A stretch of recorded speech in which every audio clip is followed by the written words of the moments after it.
A very good morning, thanks for clicking on to the Wednesday edition of Vogan's European Outlook. 27.8 Celsius on the outskirts of Glasgow yesterday, so the heat has bulged northwards. Really, the focus of the heat so far has been generally over England, Wales and Northern Ireland, and I think in the next couple of days we're going to see the temperature rise, potentially pushing 28, 29 in Glasgow. We're going to have another run at 29 to 31 in Northern Ireland, and temperatures yesterday at Heathrow Airport, west side of London, was 32.2 Celsius, which is the warmest day of the year so far in the British Isles. I want to have a quick look this morning at, this is my Twitter feed, and a couple of the most recent tweets that I've put out, just to kind of have a look at the bigger scale picture as opposed to just focusing on the UK. But going to start off the theme with the UK. This is an interesting chart by Shroyan Bruin, who is based in Dublin, and several locations within the British Isles. I know it's very hard to see this actually, but several locations within the British Isles now reaches heatwave criteria. So, you know, when you get into the day 4, 5, even 6 range of temperatures of 25 Celsius or above, you generally reach that criteria of heat. Because of course, heat wave is quite often an overused banded term that one hot day does not constitute a heat wave. But certainly we are in heatwave criteria, there's no question about that, and we're also going to be continuing to see enhanced temperatures over the next several days here. Before I get to anything else, look at this here. This is the scene out of Kipworth in Leicestershire. We're seeing just crazy scenes. I believe there's 45 millimeters of rain fell within a half an hour in this area south of Leicester. Yesterday afternoon we've seen 3-inch diameter hail in parts of Essex. So it's not just about the heat.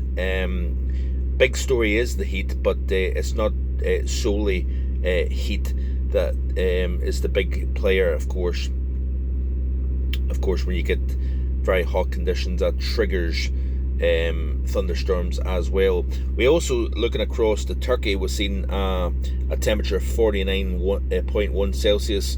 That is actually a new record for the country of Turkey, which is quite interesting actually. Let's have another wee look and see what is going on here around the world. This is China, Henan province. Remarkable stuff. 209 millimeters of rain in 1 hour. This is from Terry Goose here. You can see his feed here, and it could potentially be a national record that for the most rainfall ever recorded in 1 hour in China. So that's pretty crazy stuff, isn't it? And let's have another wee scoop. This is an interesting tweet actually I've seen here. Of course, a lot of focus on the German floods, and naturally so, it's been very devastating. But actually Germany has a long history of floods, and you can see here these markers here indicating water levels at different points in time. So while a lot of global warming folks will scream out global warming is the worst ever, you only have to look back at history to see that it has happened in the past. So these were the temperatures yesterday. The north of Scotland still largely escaping the heat. Generally from about the kind of central belt northwards, it's really not been particularly bad. We've had a few days in the mid-20s, for example, but nothing really in extreme for this point in the year. If you're not a fan of heat, do hang in there. It is about to end. Next several days going to be pretty uncomfortable, but we do have low pressure on the horizon here. So this is us skipping through the rest of this week here. That high pressure hangs on, continuing to pump the heat across many parts of the British Isles. And then, as you can see here, area of low pressure that kind of spins around for a few days southwest of the British Isles. That will eventually make inroads to the British Isles here, and we're going to start to see this washing machine of air just basically clean out the hot, humid air that we've had for the past week to 10 days here. So you can see that here come Sunday, especially across the areas. Notice here it's attacking the areas that are hottest at the moment.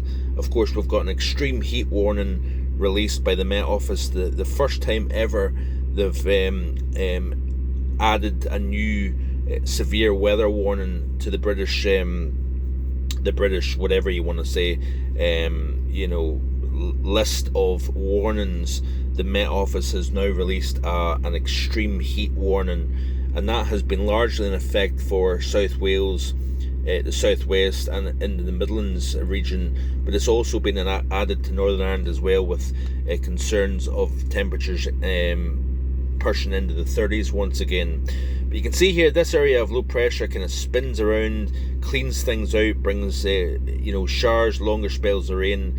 Once that exits, then we've got another system coming in. It's almost like this kind of sets the stage for this area of low pressure coming off the Atlantic, and by the time we reach the very latter half of the month, we're in a very different weather regime across the British Isles. Notice here that the Atlantic really just opens its doors, and bang, you've got an unsettled pattern to end the month of July, begin the month of August. So interesting. Like I say, hang in there if you're not a big fan of the weather. Certainly at the moment here, I'm at the Glasgow Fruit Market. I apologise for the dirty windows. Been doing a lot of travelling lately down to Norfolk and even down into Bedfordshire. So a lot of insects on the windows. You can see here pretty cloudy skies in Glasgow this morning. That will very quickly burn off, and before you know it, temperatures will rise once again into the upper 20s, I think, this afternoon. Hope you have a great day. Once again, stay cool, stay safe, add sunscreen if you happen to be spending time outdoors, and I'll be back in the next couple of days with more. Bye for now.